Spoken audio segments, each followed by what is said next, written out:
Okay, say hi to YouTube, everyone. Say hello. Today we're gonna be watching the viral 1912 chocolate potato cake recipe. I saw this. I saw that it looked kind of disgusting. I mean, I said chocolate potato cake. How can potatoes and chocolate go together? How can they go together?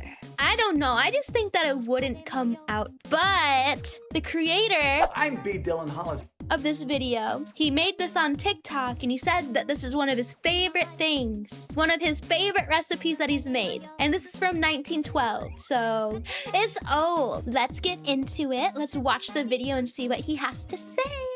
Gentles and Can you guys hear it now? Hello, I'm B. Dylan Hollis, and today we're going to be speaking about the TikTok famous chocolate potato cake from 1912. In March of this year, I uploaded this TikTok about said chocolate potato cake, and it's seemingly gone viral, which blows my mind like nothing else. As of filming, it's got over 20 million views. 20 and I figured million? now that I'm on YouTube and we're not restricted by 60 seconds, and I no longer need to yell constantly, we can take the time to speak about the recipe and the cake itself. Now, folks often ask me where I Guys, he has really white teeth. Look at how white his teeth are. That's all I had to say. Okay, back to the video. get my recipes from, and the fact of the matter is that I just collect vintage things, and cookbooks are one of those things. This is one of my favorite from the 40s, for example. It's called Recipes for Good Eating by the Crisco Corporation with the tagline, "It's digestible." I sure hope it's digestible.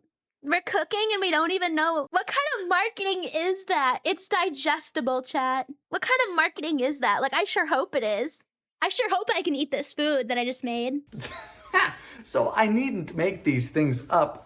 Recipes in old print are just about as horrible and horrific as your imagination will let you believe they can be. So that's really all I need, and I find them from antique stores. Every now and then I'll bring them in from eBay. But regarding the chocolate potato cake, I sourced this recipe from a 1912 cookbook. I have two iterations of this here cookbook. 1912? One stays in the kitchen and one is my good version, and that good version is of a new book of cookery from Fanny Merritt Farmer, which I find quite funny because where I'm from, Fanny is Fanny is quite a funny word, quite a rude word, which was the reason why I picked it. Guys, that book, it looks like you would like go on a very long trek. You go through like crazy forest, through blistering winds in a desert, and then you find a old library, and then you have to go down the very bottom floor of the library, and then you found Fanny Merritt Farmer's The New Book of Cookery.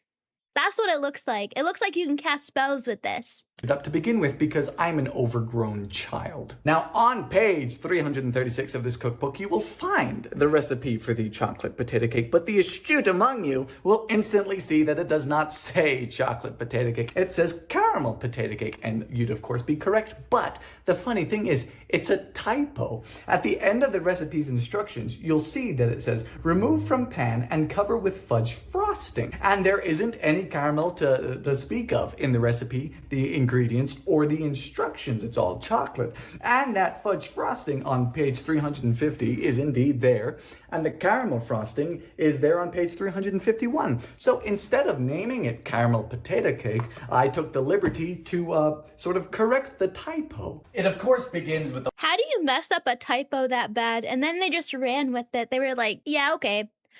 It's like they didn't even like read their paper at the end of it. It's like they didn't even proofread. They just said, yeah, that looks good. And then they slapped a label on it and then gave it to people and sold it. hallmark ingredient of the potato, calling for half a cup of hot riced potatoes. Doesn't tell you what type of potato to use. I use the russet. And one medium russet comes out to roughly half a cup. And if you have a ricer, use it. What's a ricer? Also, like, I know how to cook. I like cooking. I like baking. I like doing all these things. But putting, like, a potato inside of, like, a dessert, I don't get it. I don't understand. I just don't see how this could be good. It's just so kooky and weird. Use a masher. Previous recipes in this book explicitly state when to peel the potato. In the absence of that, I leave the skins on, as I said in the TikTok. So the only thing there is that you just need to make sure it's really, really clean. So we're gonna begin by chopping this up in a... Wait, Wait, I wouldn't think that he would leave the skins on. I think he would take them off, but I guess. Medium dice and just throwing it right into a pot of water without anything. Now, if it wasn't already obvious, I'm not a cook, I'm not a baker, I'm a college student who happened to stumbled into some TikTok fame by doing old quirky recipes. And I never expected there to be one that tasted good. I set out to this because who expects potato in a cake to be good? So Not me.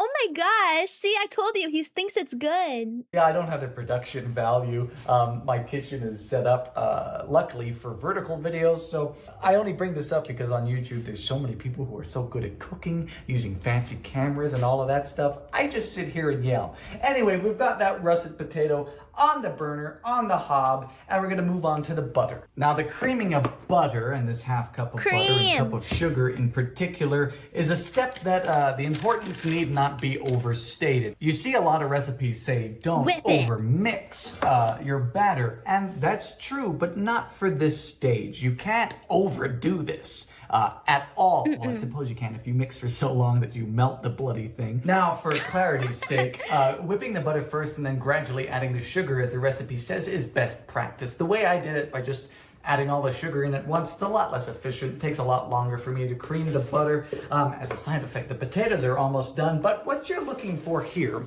is a pale white, creamy, fluffy texture to your butter. It should have increased in volume. This Creamy and fluffy. I think I could do that. I don't know if mine would look that good though. Took me about 13 minutes.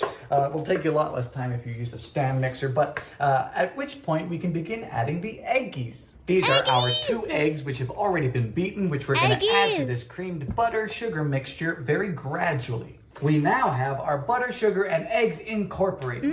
Okay, so in go our potatoes to a bowl to mash up. Of course, if you have a ricer, you can go ahead and use a ricer. We're gonna just mash these up loosely, not too much. A ricer is good, and mashing these up a lot without skins especially is good if you really like a homogeneous cake. Chad, I love homogeneous cakes. More one for the texture here, and texture plays a part later on with the chocolate. Now I'm actually going to cool this down with our half cup of milk here before adding it to our batter, so as to not threaten the batter by heating it up too much. Shit. It fell out. How is he going to threaten the batter? I mean, other than like spilling it everywhere. Potatoes and milk into the batter. To a separate bowl, we add our 1 level cup of flour and 2 teaspoons of baking powder. Now, the spice situation to be added to this mixture calls for cinnamon, cloves, and nutmeg. I used a half teaspoon of each, as the recipe says. The only thing is that cloves will significantly date this cake, date this dish. A half Wait, we're gonna go on a date with a dish, Chad. Take me out to dinner. We're gonna date the cake. A teaspoon of ground cloves is quite a significant, strong flavor and taste, especially if you're using like fresh or good quality ground cloves. So that's just something to watch out for. That could be a substitution, as you could remove the cloves and just add a full teaspoon of cinnamon, or maybe even a bit more. And people might be mad that I don't say cinnamon. All right, that is the last of our spices. We're just gonna mix this mixture up a little bit. Use a whisk or use a fork. Then we add this mixture into our batter. Now this is the fun part. Unlike a lot of recipes which call for powdered cocoa or melted chocolate, this recipe explicitly calls for half cup of grated chocolate. I'm here just using the 56% cacao bar, also known as semi-sweet, the Baker's brand. I'm just popping it in here so I can best gauge half a cup. But I think it really offers some cool textural differences to the batter, to the cake, that really stands out and sets it apart and makes it really good in my opinion. And you'll see, when it comes out of the oven, it does not resemble any other chocolate cake. It's not brown or dark. Instead, it kind of elicits the image of banana bread. I'm gonna call it there. I love banana bread. I love making banana bread with nuts. I don't see how this would equate to that. That's about half cup. That's about left in the full bar remaining. Don't grate this down too much or else you'll have some finger in your cake. Finger! Go ahead and eat this. With this done, we pop this into our batter and we begin mixing. Now this is the stage where you do not want to over mix. If anything, it's okay to see a little bit of streaks of flour running through here, but over mixing the batter with all of the flour in it means you can really activate that gluten, and it leads to quite a dense, thick, with 3 C's cake, which just really is not desirable. Thick, dense cake. I would be the one that would like completely beat that cake. I'd ruin it. When it says don't do it, when it says don't overdo the cake, I would overdo the cake. I would just keep going so I wouldn't think like it's good enough. I just know I would make the densest like brick of a cake. At this stage, you can add in your optional half cup of chopped nut meats. I did pop these in my TikTok What do you say? Not what? video. I just didn't mention it. Not when what? you only have 60 seconds, you can only fit so much in. I'm going to be turning this into a buttered and floured 8-inch square. But you can use whatever you want so long as it's equivalent. Just level this out, and then we'll be popping this into a moderate oven for just under an hour. A moderate oven is just dead people talk for 350. Oh boy! I feel like an hour is a really long time. I cook brownies and I cook like cookies and stuff, and they don't take that long. But I guess like when I bake breads and stuff, they're kind of that long. Kind of. I don't know. But I feel like 350. I mean, yeah. I mean, cookies I think are a little higher than 350, but I still think that's like a long time. That is a done chocolate potato cake. As a word of warning, this only took 50 minutes in my oven at 350, and that's even at an altitude of 7,200 feet here in Wyoming. The recipe says 55 minutes. I suggest that you gauge it and watch it like a hawk, and use the importance of toothpicks in the center. When she comes out clean, you're good. Okay, whilst that cools, we're gonna move on to the fudge frosting, which is brilliantly simple and full of flavor for the small amount of ingredients it has. In this small saucepan, we've got already a 1/4 cup of milk, to which we're gonna add 2 tablespoons of butter. Ooh, I'm just using salted because salt is good when you have a lot of sweet stuff. And that is on the back of a whole cup of sugar. And I'm That's not a gonna spill lot. anything, Mr. Hollis, am I? No. And then it says on the fudge frosting recipe, to use 1 square of unsweetened chocolate. Now that doesn't mean anything because I don't know how big Miss Fanny Farmer's chocolate squares Miss Fanny Farmer. were. That sounds quite rude.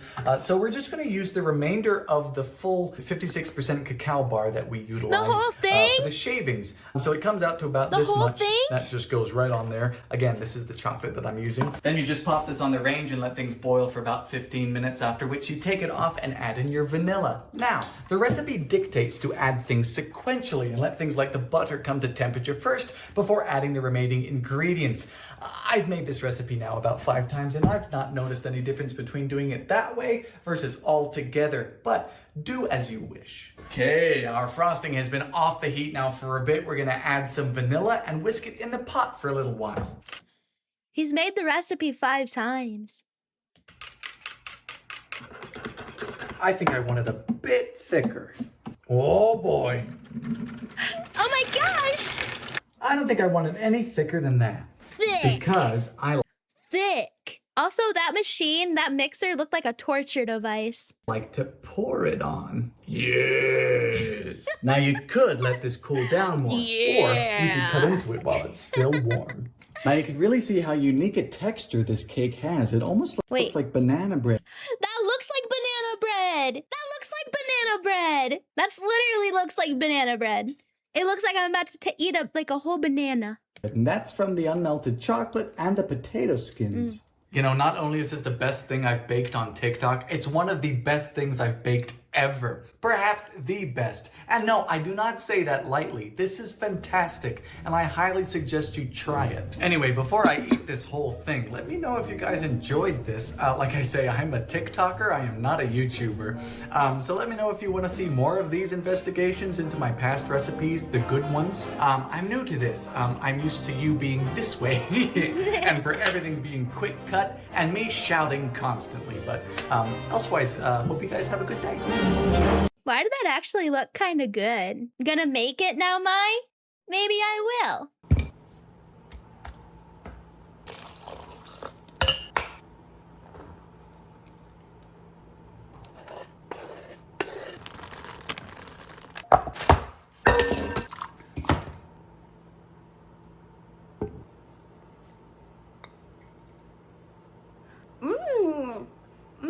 pretty good. That's really good.